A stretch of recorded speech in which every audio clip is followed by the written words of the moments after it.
punya anak 1-2, tapi alhamdulillah saya punya 20 anak ya. Jadi Masya Allah ya udah kayak ikan ya, sekali beranak ada 20 gitu. Jadi ya hari ini, saat ini mungkin kemampuan saya berada di angka 20. Tapi kita nggak pernah tahu Allah kasih rezeki apa untuk saya, dan sehingga semakin banyak masyarakat Indonesia yang peduli terhadap santri, insya Allah juga semakin banyak generasi-generasi santri yang berbakat, supaya kelangsungan proses belajar mengajar juga bisa berjalan dengan lancar. Dan kondisi santri yang ada di Cinta Quran juga tidak semuanya dalam kondisi yang cukup ya. Jadi memang butuh dukungan dan support dari Bapak Ibu semuanya gitu. Jadi insya Allah karena hari ini banyak teman media, jadi semoga berita ini bisa tersampaikan kepada teman-teman di luar sana. Karena kalau saya berbicara dakwah, insya Allah saya berdakwah ala saya.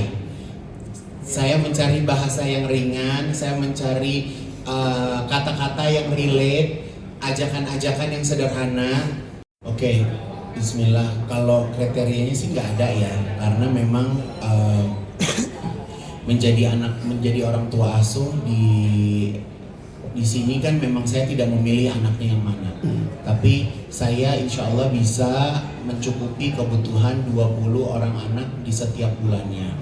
Apakah itu dari tempat tinggalnya, apakah dari kebutuhan belajar mengajarnya, seperti itu sih gitu. Jadi memang kalau di sini ada buat orang tua asuh tuh ada jatahnya per bulan tuh sekian kebutuhannya mereka gitu. Jadi makanya karena saya sanggupnya ambil ikut 20 anak, jadi saya baru belajar untuk menjadi orang tua dengan 20 orang anak gitu.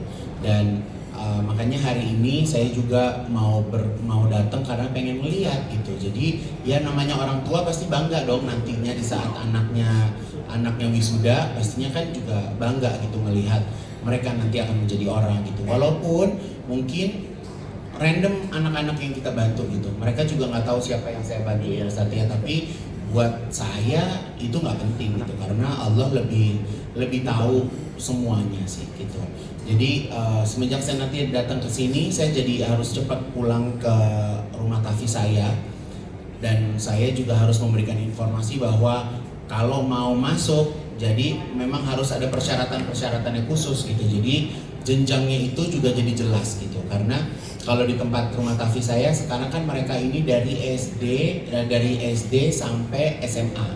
Nah jadi setelah SMA itu mereka mau ngapain gitu. Sebenarnya saya ada rekanan universitas juga Ustaz gitu, ada rekanan di salah satu universitas juga. Jadi nanti tinggal kita yang mengarahkan ya kan, mereka mau menjadi santri apakah ingin menjadi profesional. Karena buat aku juga nggak apa-apa kita diberikan pilihan gitu.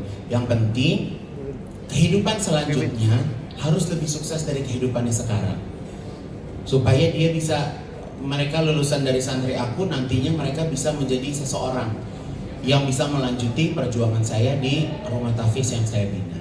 Punya santri seperti apa bisa dibagikan keberkahan punya santri? Ya Allah, kalau bisa keberkahan kan nggak bisa ngerasain ya kita keberkahannya seperti apa. Tapi ya kebetulan saya bersama dengan Cinta Quran Foundation, Cinta Quran Center, kita memang selalu bersinergi. Dan kebetulan saya juga punya rumah tahfiz, saya punya anak didik juga. Saya pengen anak didik saya ini masa depannya terjamin. Masa depan ini dalam arti kata adalah walaupun mereka belajar agama, tapi mereka bisa menjadi seseorang yang berguna dan bisa berbakti kembali ke tempat tahfiz di mana mereka belajar. Jadi alhamdulillah saya punya 20 anak asuh. Jadi gini-gini jadi orang tua punya 20 anak. Jadi saya total sekarang punya 170 anak. Oh, Masya Allah. Jadi ya senang.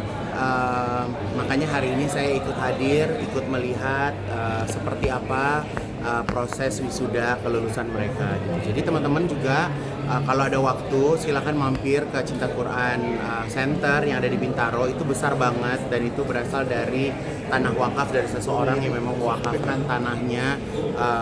Masya Allah besar banget gitu. Jadi ya melihat momen-momen indah seperti ini tuh buat saya jadi kayak semakin semangat kerja, semakin semangat cari uang, yang mana ya apa yang kita punya juga kita kembalikan lagi ke Allah gitu. Jadi ya insya Allah hari ini senang lah bisa hadir di sini. Bisa dibilang kepuasan batin juga nggak sih? Kalau buat saya ya benar ya, ini kepuasan batin kita menjadi lebih terpenuhi,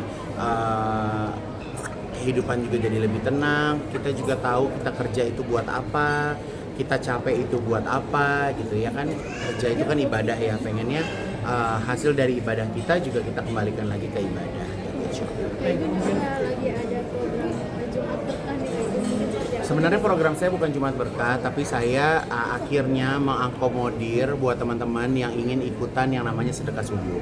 Jadi saya buatkan nomor admin di grup WhatsApp. Jadi buat teman-teman yang mau ikutan sedekah subuh bisa hubungin admin saya. Jadi kalian mau mulai sedekah subuh dari 1 porsi, 2 porsi, 5 porsi, 100 porsi, itu terserah kalian gitu ya. Tapi kalian bisa ikutan bareng sama saya di sedekah subuh. Jadi cerita awal mulanya gimana tuh bisa? Jadi kan awal mulanya balik lagi ya, saya tuh kan punya sahabat namanya Kaila. Jadi Kaila itu setiap hari dia masak.